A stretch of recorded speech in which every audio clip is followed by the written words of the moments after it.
पुरंदर किल्ल्याच्या पायथ्याशी एक गाव आहे, त्याचं नाव पेठ. लहुजी वस्ताद यांचं मूळ गाव.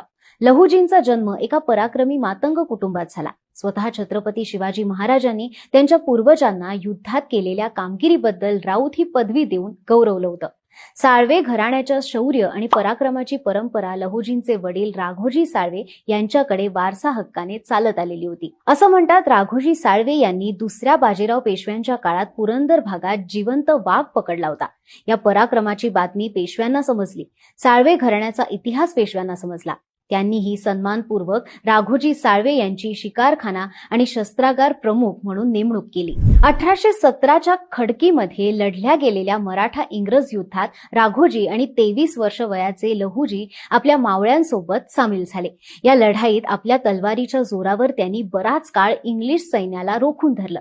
या बाप लेकाचा पराक्रम पाहून इंग्लिश अधिकारी सुद्धा आश्चर्यचकित झाले होते.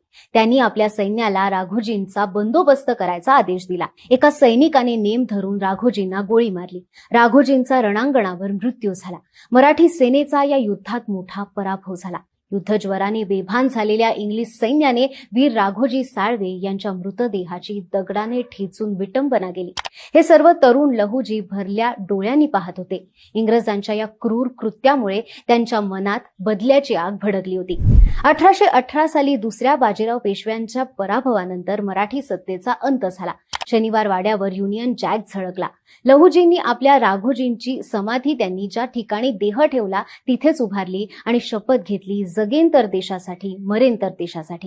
इंग्रज सत्ता उलथवून स्वराज्य निर्मिती करण्यासाठी त्यांनी स्वतःचं आयुष्य वेचलं. त्यासाठी आयुष्यभर ब्रह्मचर्य स्वीकारलं. देशसेवेसाठी अज्ञातवास, युद्ध अशा अनेक मार्गांचा अवलंब करावा लागणार. त्यामुळे भावनिक आणि आम्ही प्रपंचवादी न राहता देशसेवा हाच माझा प्रपंच त्यांनी मानला आणि देशसेवेसाठी आयुष्य अर्पण केलं. लहुजींना माहित होतं, जगावर राज्य करणाऱ्या इंग्रजांवर मात करणं एवढं सोपं नाही. त्यासाठी जहाल क्रांतिकारकांची एक नवी पिढी निर्माण करावी लागेल. आपल्या अंगी असलेलं वंश परंपरागत युद्धकलेचं ज्ञान तरुणांना देण्यासाठी इसवी सन 1822 मध्ये रास्तापेठ पुणे इथे देशातली पहिली तालीम युद्ध कला कौशल्य प्रशिक्षण केंद्र नाना रास्ते सरदार यांच्या हस्ते सुरू केलं. लहुजी बाबांनी ओळख वस्ताद अशी बनवली. या तालमीत सर्वच समाजातले युवक तालीम घेण्यासाठी येऊ लागले. यातच होते महात्मा ज्योतिबा फुले. बालवयातच ज्योतिबा आणि त्यांचे मित्र सदाशिव गोवंडे हे लहुजी बाबांकडे प्रशिक्षण घेण्यासाठी येऊ लागले.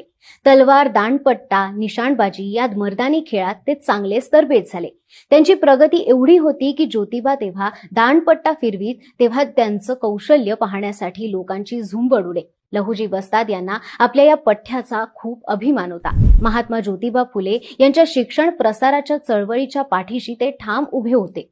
आपल्या समाज बांधवांना शिका, धीट व्हा आणि शोषणकर्त्यांना धडा शिकवा असा उपदेश ते नेहमी करत असत. ज्योतिबा आणि त्यांच्या पत्नी सावित्रीबाई यांनी सुरू केलेल्या मुलींच्या शाळेच्या पहिल्या विद्यार्थिनींमध्ये होती लहुजी वस्तादांची नातलग मुक्ता साळवे. मुक्ताचा ज्ञानोदय या मासिकामध्ये 1 मार्च 1855 ला मांग महारांच्या दुःखाविषयी निबंध प्रकाशित झाला होता. या निबंधात या 14 वर्षाच्या मुलीने मांडलेले विचार आज जवळपास 150 वर्ष होऊनही आजही समाजाला विचार करायला लावणारे आहेत.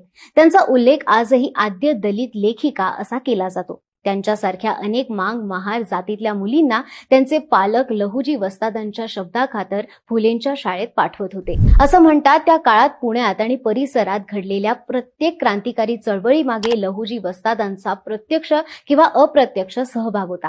उमाजी नाईकांपासून वासुदेव बळवंत फडके यांच्यापर्यंत अनेकांना त्यांनी मदत केली होती.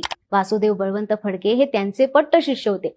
1857च्या उठावावेळीही लहुजींचे शिष्य आणि सैनिक कन्हैया मांग, धर्मा मांग, नाथ्या मांग, रोदिया मांग, बाबिया मांग, यशवंत मांग यांनी भाग घेतला. 17 फेब्रुवारी 1881 रोजी संगमवाडी परिसरात एका झोपडीवजा घरामध्ये लहुजी साळवेंची प्राणज्योत मालवली आणि एका महाक्रांती पर्वाचा शेवट झाला. पण वस्तादांनी लावलेली क्रांतीची ज्योत त्यांच्या शिष्यांनी विझू दिली नाही. पुढच्या अनेक पिढ्या देशभक्तीचा हा वसा निरंतर तेवत राहिला. ही माहिती तुम्हाला कशी वाटली आम्हाला कमेंट करून नक्की सांगा आणि अशाच माहितीपर व्हिडिओसाठी बोलबिडूच्या YouTube चॅनलला सबस्क्राईब करायला विसरू नका.